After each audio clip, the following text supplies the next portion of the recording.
ગૃહસ્થને શાસ્ત્રના નિયમ પ્રમાણે ખાંડણીઓ, ચૂલો, સાવરણી, ઘંટીને પાણીયારું આ બધા પાપના સ્થાનો કયા છે? તો અત્યારે કદાચ તમારે ખાંડણીઓ વગેરે ન હોય તો બીજા ઘણા બધા પ્રકારે મચ્છરિયાન, ફટફટિયાન ઘણું બધું રાખતા હો છો.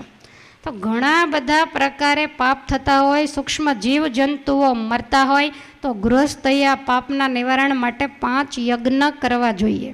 થાકી ગયા? થાકી ગયા હોય તો શું છે, હવે ક્યાં જાજુ બેસવું છે? તો 5 યજ્ઞ કયા કયા? તો કે દેવ યજ્ઞ, એટલે કે ઘેર ઠાકોરજીને ધૂપ દીપ થતા હોય, થાળ ધરાવાતા હોય તો આને દેવ યજ્ઞ કહેવાય. પછી બીજો ભૂત યજ્ઞ.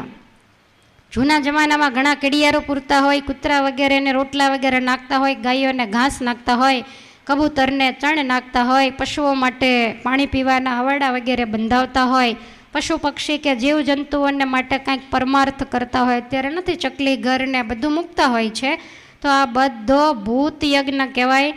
જૂના જમાનામાં બહેનો ચૂલા ઉપર તાવડી મૂકે તો 2 કામ થાય, તાવડી તપી કે નહીં એ જોઈ લેવાય, અને પરમારથનો પરમારથ થાય એટલે 1 રોટલી ચાનકી નાની એવી અલગ કરતા. એટલે એ રીતનું પણ થતું. આપણા વડીલો જ્યારે જમવા બેસતા ને ત્યારે આટલો કોલસો પેલામાં કોડિયામાં કે એવી રીતે નળિયું હોય એની અંદર મૂકી અને પછી 1 આહુતિ અગ્નિદેવને પણ આપતા. તો આવી રીતે આવા બધા પુણ્ય કર્મ થતા હોય એને ભૂત યજ્ઞ કહેવામાં આવે છે.